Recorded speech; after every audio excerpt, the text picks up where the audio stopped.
రాష్ట్ర రాజకీయాలలో ఉరవకొండ నియోజకవర్గానికి ఒక ప్రత్యేక స్థానం ఉంది.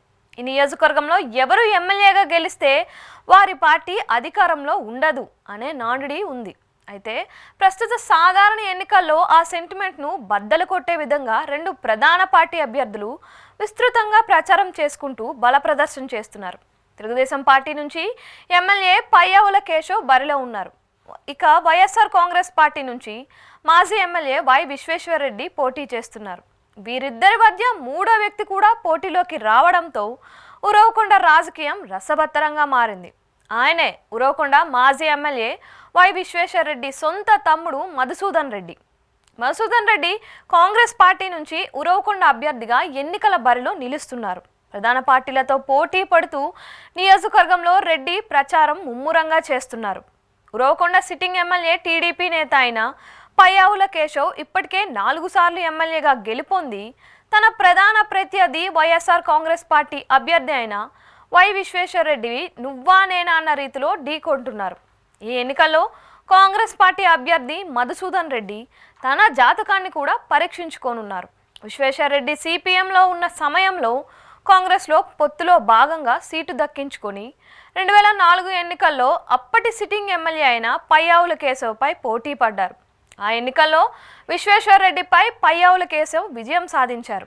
అనంతరం కాంగ్రెస్ పార్టీలో చేరిన విశ్వేశ్వరరెడ్డి 2009 ఎన్నికల్లో రెండోసారి పయ్యావుల కేశవ్తో పోటీ పడి ఓడిపోయారు.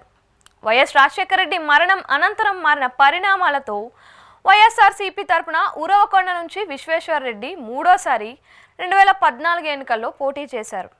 పయ్యావుల కేశవ్పై విజయాన్ని సొంతం చేసుకున్నారు. ఆ ఎన్నికల్లో 2275 ఓట్ల ఆధిక్యాన్ని సాధించారు. 2019 ఎన్నికల్లో వైఎస్ఆర్ కాంగ్రెస్ పార్టీ అభ్యర్థిగా పోటీ చేసిన విశ్వేశ్వరరెడ్డి టీడీపీ అభ్యర్థి పయ్యావుల కేశవ్ చేతిలో 2232 ఓట్ల తేడాతో ఓడిపోయారు. ప్రస్తుతం జరుగుతున్న ఎన్నికల్లో కూడా ప్రధాన పార్టీల నుంచి ఈ ఇద్దరు నేతలు పోటీ పడుతూ ఉండడంతో ఉరవకొండలో రాజకీయం రసవత్తరంగా మారిందని చెప్పచ్చు. వరుసగా 5వసారి ఎమ్మెల్యే పయ్యావుల కేశవ్పై పోటీ పడుతున్న వై విశ్వేశ్వరరెడ్డి తన గెలుపుపై ధీమా వ్యక్తం చేస్తున్నాడు. ప్రస్తుతం జరుగుతున్న ఎన్నికల్లో కూడా ప్రధాన పార్టీల నుంచి ఈ ఇద్దరు బలమైన నేతలు పోటీ పడుతూ ఉండడంతో ఉరవకొండలో రాజకీయం రసవత్తరంగా మారిందని చెప్పచ్చు. ఉరవకొండ నియోజకవర్గంలో కేశవ్ కుటుంబానిదే ఆధిపత్యం, టీడీపీ కేడర్ ప్రధాన బలం.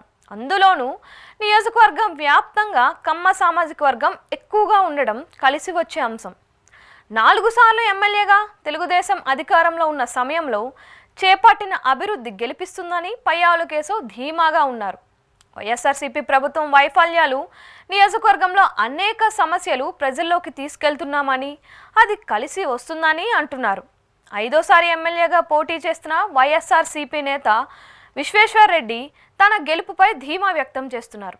2019లో అధికారం చేపట్టిన వైఎస్ఆర్ కాంగ్రెస్ పార్టీ ముఖ్యమంత్రి జగన్మోహన్ రెడ్డి అమలు చేసిన సంక్షేమ పథకాలు, అభివృద్ధి తనని గెలిపిస్తాయి అంటున్నారు. నిత్యం ప్రజలకు అందుబాటులో ఉండి నియోజకవర్గంలో 100 కోట్ల రూపాయలు అభివృద్ధి కార్యక్రమాలు, ప్రభుత్వ సంక్షేమ పథకాల ద్వారా ప్రజలకు చేకూరినట్లు వెల్లడించారు. ప్రజలకు అందించిన వేల కోట్ల రూపాయల ప్రయోజనాలే తనని గెలిపిస్తాయని విశ్వేశ్వరరెడ్డి విజయం తథ్యమని ధీమా వ్యక్తం చేస్తున్నారు. రెండు ప్రధాన పార్టీల మధ్య తీవ్ర పోటీ నెలకొన్న సమయంలో పోటీలో నేను కూడా ఉన్నా అంటున్నారు కాంగ్రెస్ పార్టీ అభ్యర్థి మాజీ ఎమ్మెల్యే విశ్వేశ్వరరెడ్డి తమ్ముడు వై మధుసూదన్ రెడ్డి. తన అదృష్టాన్ని ఎన్నికల్లో పరీక్షించుకునేందుకు ప్రత్యక్ష రాజకీయాల్లోకి వచ్చాను అన్నారు.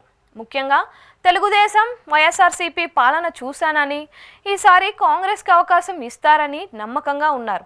రాష్ట్రానికి ప్రత్యేక హోదా, విభజన హామీల అమలు, రైతు రుణమాఫీ లాంటి కార్యక్రమాలు, మేనిఫెస్టోలోని అంశాలను విస్తృతంగా ప్రజల్లోకి తీసుకెళ్తాను అని అంటున్నారు. మొన్నటి వరకు వైఎస్ఆర్సీపీలో ఉన్న మధుసూదన్ రెడ్డి ప్రస్తుతం కాంగ్రెస్ నుంచి పోటీ చేస్తూ ఉండడంతో వైఎస్ఆర్సీపీ ఓట్లను చీల్చుతారని అభిప్రాయం వ్యక్తమవుతోంది. మధుసూదన్ రెడ్డి బరిలో నిలవడం టీడీపీకి కలిసి వస్తుందని రాజకీయ పరిశీలకులు అంచనా వేస్తున్నారు.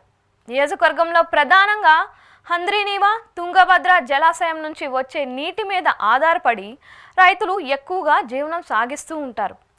ఎప్పుడు ఎన్నికలు వచ్చినా కూడా ప్రధానంగా నేతలు సకాలంలో తాగునీటిని అందిస్తాము అంటూ హామీలు గుప్పిస్తూ ఉంటారు.